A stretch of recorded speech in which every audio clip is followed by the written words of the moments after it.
Hello, Life Groups, and welcome back. We just wrapped up the series that we've been calling You of Little Faith this past weekend, and in the message, we looked at a passage from Matthew chapter 16, but to help us understand Matthew 16, I think it's really important that we understand the context and what's taken place leading up to where we're at today. So in Matthew chapter 14, John the Baptist has just been murdered. And Jesus hears this news and he goes and tries to be alone to grieve. But people found out where he was going and a whole crowd gathered. And Jesus saw the crowd and he had compassion on them and he healed their sick. And then for good measure, he turns 5 loaves of bread and 2 fish into dinner for 5,000 men, much less the women and children.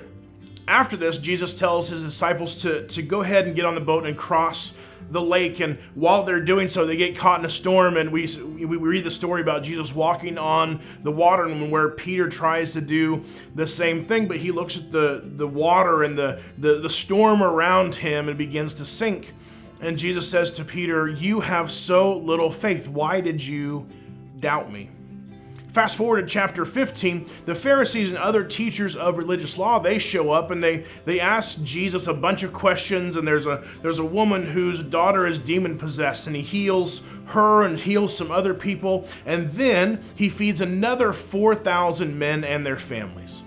All of this leads to Matthew chapter 16, where Jesus warns his disciples. He says, "Beware of the yeast of the Pharisees and Sadducees." Now, the disciples start arguing amongst themselves and automatically think that Jesus is talking about actual bread, that they failed to bring bread with them. After all, he had just fed 5,000 men in Matthew 14 and another 4,000 men and their families in chapter 15. So why wouldn't he be talking about actual bread? But scripture says that Jesus was aware of their conversations and their arguments, and he asks them, "Why are you still talking about having no bread? Do you not see or understand? Are your hearts hardened?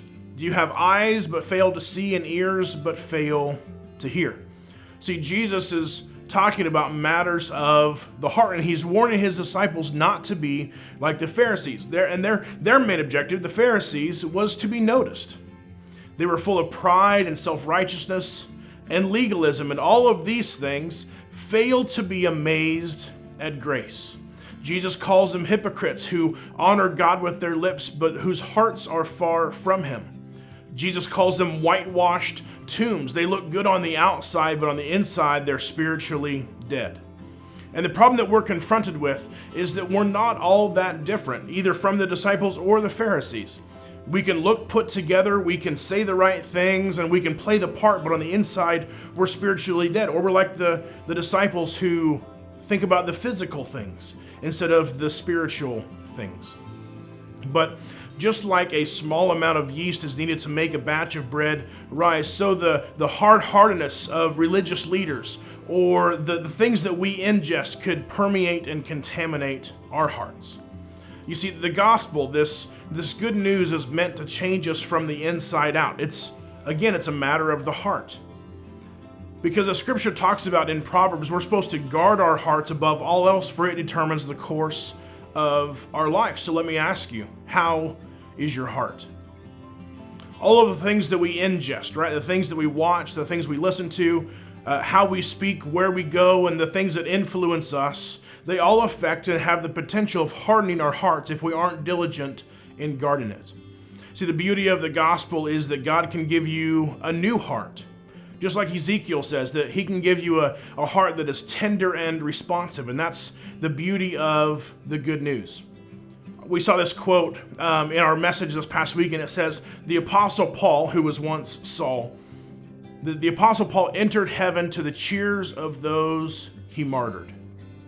That's the impact the gospel can have on us if we allow it to penetrate our hearts. So let me ask you again, how is your heart? Enjoy your discussion today.